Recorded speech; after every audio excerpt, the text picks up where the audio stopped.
Good evening, everybody, and welcome back to the channel. Tonight we are going to be talking about Citizen Kane. With all of the talk of young directors recently with Obsession and Backrooms from Curry Barker and Kane Parsons, I thought that it would be a right time to finally talk about Citizen Kane. Now, thankfully, I have seen this movie twice now, and I feel like I have sat with it long enough to say this is my top 5 favorite movie. It is my 5th favorite movie on my top 5 list. I am so happy that I can still discover movies from 85 years ago and they can resonate with me, hit so hard, and I can enjoy them so much. I implore you, if you haven't seen a black and white movie just because it's black and white, go and watch the Citizen Kane trailer.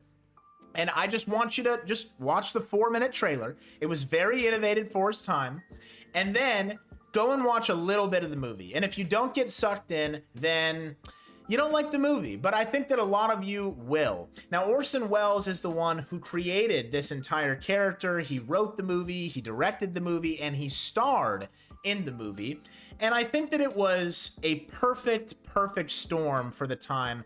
Everyone was sort of waiting for one of these up-and-coming film directors who was young and new, you know, that we needed to change the film industry. Before Citizen Kane, a lot of these things that were not standard before became the standard. People understood how they were supposed to play with lighting and non-linear narratives. This is, I believe, the first at least mainstream non-linear narrative that people saw and were able to say, oh, I can tell a story in a cool way that doesn't have to follow the timeline because this is not real life.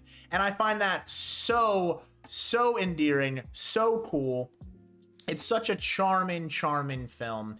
And to know that he was 25 years old, 26 years old when he made this, and it just received so much acclaim, was reminding me so much of everything that's been going on with this incredible resurgence of horror movies. Now, Citizen Kane is not by any means a horror movie. It is a dramatic movie about Charles Foster Kane, who is a very rich man who lives on his own little compound. And the very first scene, actually, this is no spoiler, he dies. And he drops a snow globe that shatters all over the floor. And the rest of the movie is the people that were around him trying to figure out who's Rosebud, because his very last word was only one word and just Rosebud. So of course they thought it was a woman, it was a horse that he bet on one time.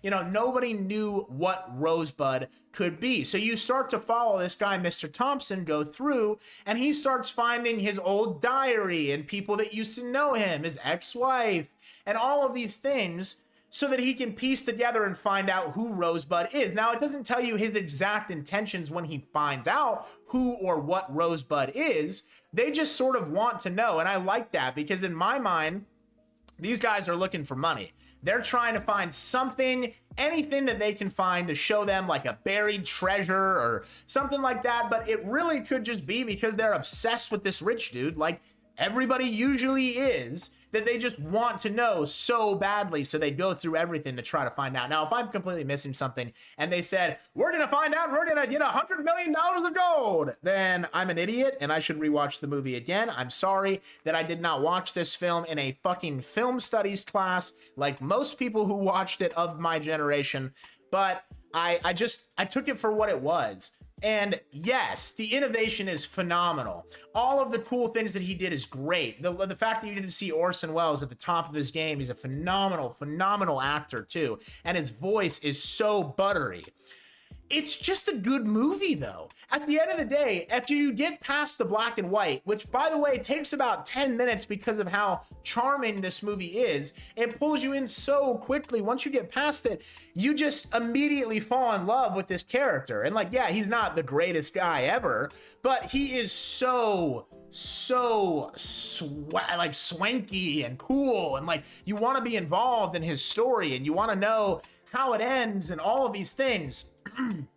So we get to see the start of Charles's life when he was a little boy who got taken from his I believe it was an orphanage, and his father was there, but it was like his mom owned the orphanage, so I guess it was him and his parents, but they lived at this odd boarding school place. And regardless, they sold him off to the bank because he was going to be worth so much money that the bank could look after him and show him how to become one of the richest people in the world. I believe he was the 5th or 6th richest person in the entire world.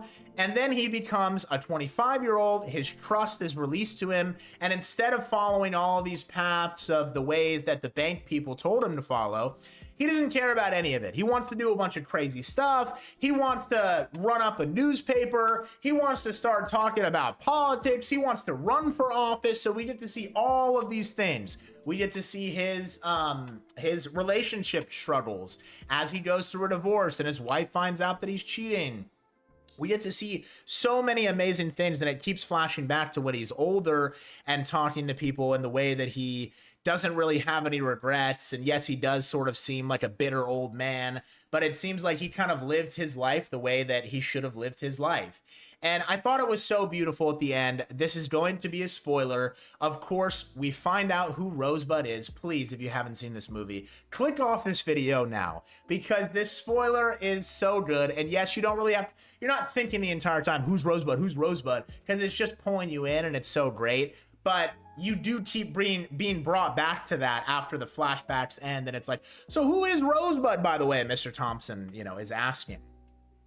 Rosebud is a sled that he had when he was in that place that he got taken away from his family by the bank. It was snowing that day, and he had a sled in his hand that said Rosebud on it. And as he's dying in the very first scene, you get to see this snow globe, and the snow globe looks exactly like the house where he grew up, and it's snowing, of course, and it shows that obviously in his very last moment, what he really wanted the most was a relationship, was relationships, was this love and bond that he had when he was at his family's house. But he doesn't have that anymore because so many crazy things have happened in his life. He lives in this big mansion with just his new wife, and they're not happy and they don't know what to do. All she does is play puzzles all day. God, life before phones. Girl can't even doom scroll in peace. She's just playing with puzzles all day. And it's so like parallel to so many things. So many of the politics were insane. I mean, at one point he says, are we going to go to war with Spain or are we not? And the guy says, the Inquirer already did. Like, your newspaper has already been to war, man. Like, it doesn't matter if we're declaring war or not. You basically just declared it. So even though you're not in politics, and he never could win office in politics, you are influencing elections. That is happening. Elon Musk bought Twitter. Very rich guy, right? Lives in a huge compound. Bought a social media company, which is basically a news company, and then started to do a bunch of crazy shit with it. I don't know if you guys have been on Twitter in the last however long, but it is very, very, very different than what it was pre-Elon. And I'm going to say I liked it a lot more then, okay?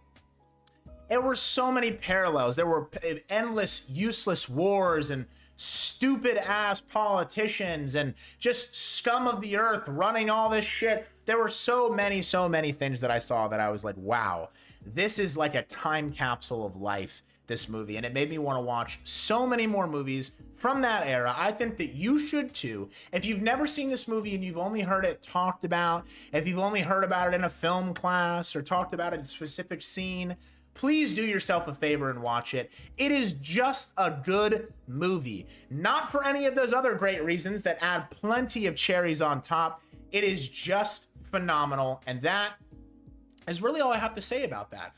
I appreciate you guys sitting around watching this video. If you like it, please like, please subscribe, and comment. What do you want me to review next? I decided to go with Citizen Kane for my next review because my last two videos were very doom and gloom. I'm upset about the IMAX situation, and I absolutely think that AI should be completely taken out of art. And I hate George Lucas for saying that it's inevitable and we just have to deal with it. Fuck you, George Lucas. No, we don't. So if you want to go see those videos, I'm going to try to add some title cards right now at the end of the video.